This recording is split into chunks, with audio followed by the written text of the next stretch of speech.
There's something I should have done a long time ago, and that is to brew the classic homebrew style of Centennial Blonde.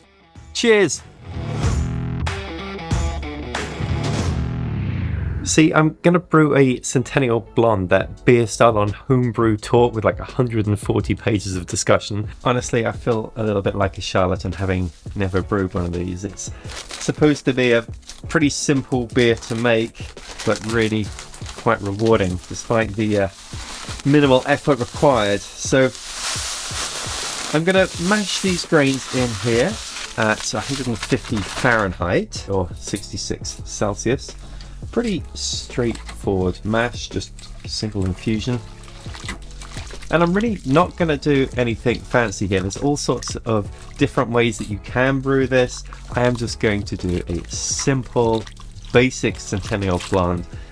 Pretty curious to see how that turns out. And the first stage of that, 1 hour mash. Now, the original recipe has the original gravity at 1039. Just with sort of rounding up my measurements, I ended up with a 1043 recipe, but looking at around a 4% beer. And the base malt for this one is just 80% two-row. To that, for a bit of added flavour, I am adding 8% of Carapils and rounding out the recipe with 6% each of Caramel 10 and Vienna Malt. Now, Brian from Short Circuited Brewers has sent me a beer that he brewed. It's a New England IPA called Total Eclipse of the Citra. So let's give this a try. Well carbonated. That is a picture right there. Yeah, getting that Citra aroma, fruity, citrus, orange. Oh, that's really delicious. Not too much of a hot bite, but you've got that those Citra qualities in the beer.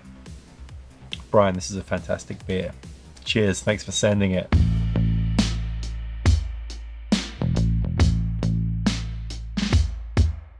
Now, something else I've never done that most homebrewers have is Sparge. With this brewing system, it's just not needed. At least Clawhammer recommend that you don't need to do it. But I figured, why not give it a try? So the mash is completed after an hour. I have taken a gravity reading, and my mash temperature adjusted gravity reading is 1044. That's actually higher than I want my original gravity to be, and I started to panic. But then I remembered that I have 1 gallon less water in here than I'm going to finish with, and that's because I'm going to use 1 extra gallon to Sparge. So that should bring the gravity down a bit, but I'm hoping the Sparge will actually extract some sugars from this mash. So here's what I'm going to do. I have been heating up some water to 170 Fahrenheit, and I'm going to pour that 1 gallon of that over the top of these grains to really bring out any remaining sugars that we want to pull out of the grain. Post Sparge, I ended up at 1040.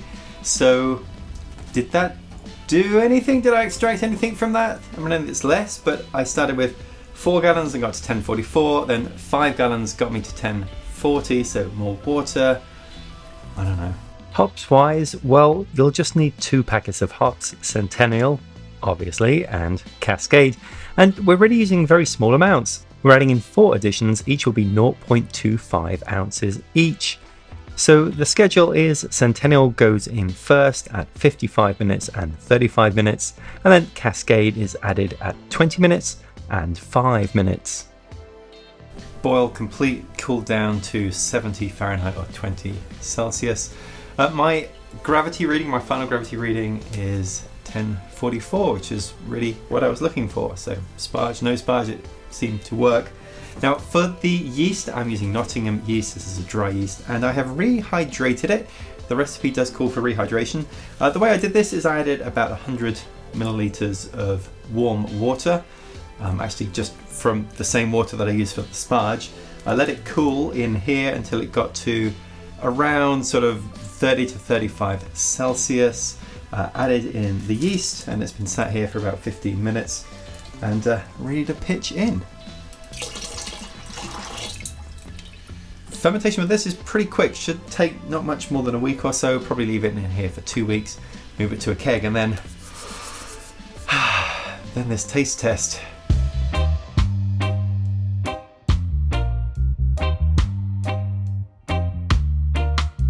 So I have special guest. I have the co-founder of Saints and Devils Brewery, my pretend brewery. Yeah, we set that up 2016, I think. It seems like it's longer than that. So 16 when we put a brand on it, but what, 14 when we started mucking around? Yeah, like brewer's best kits. Yeah, and you've moved up in the world since then. Well, down, because you used to be up in the kitchen, and now you're down here. I got kicked out of the kitchen, down into the basement. Just sort of kept going. You don't really homebrew much anymore, but now you're more of a sort of a beer, a craft beer kind of collector of things. I'm more on the consumption side. I don't know, I've got probably 500 different beer bottles and cans at home, but most of it's barrel-aged stuff like stouts, barley wines. Okay, so for today's beer, this is Centennial Blonde. All right. Classic thing. We never brewed one of these, which is kind of surprising. First of all, we'll rate the beer on appearance. It looks like I would want to drink it on a hot day. I play a lot of tennis, so this could be a after tennis, perhaps. We'll see. Yeah, so see if we get what we get on the aroma, and see if some of these hops are coming through. Quite a relatively hoppy beer. Oh, yeah. Yeah, that's not trying to be nothing. That's trying to be tasty and got some good aroma. Oh, so now I'm actually intrigued. I was initially thinking, wow, you've got me in for the blonde, the polar opposite end of a barrel-aged barley wine. So, all right, should we dive in? Let's give it a try, yeah. Cheers. The hops kick through in the back. That's good.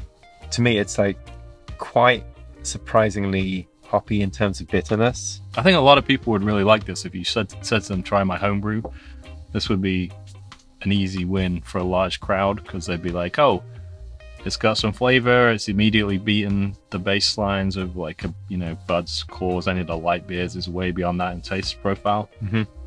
But they're not sitting here thinking, oh, this is your weird hobby to make beers that no one really wants to drink. I think this would be a perfect way to sell people on homebrew. Yeah, and I think that's just why it has become so popular. A lot of people's first beer will be Centennial Blonde, and it's pretty easy to brew as well. Easy to brew, apparently, but also half of it just disappeared, so it's easy to drink as well. Can you remember any of the beer names that we had? Yeah, because we used to name them all after football or soccer. There was the Treble Triple, I think, which was named after the Manchester United treble. Yeah, okay. Debut Pale Ale was our first. Three Lions IPA. Pliny the Substitute. Do you remember brewing that Pliny clone, though? Yeah. We were way out of our depth in terms of handling that. Oh, and yeah, we put so many hops in, and then it got it to settle so that you could pour it without too much hot matter in the glass. And then if you so much as nudged the fridge, then it would just be in there for days again. Yeah. It was, we were totally out of depth for that one. Traditionally, at the end of these videos, we do a cheers. And I did a cheers when we started. Okay, so I don't know if we can do a empty glass cheers, but I don't recall doing an empty glass cheers, but I'm going to claim there's a little bit left. Cheers! Cheers!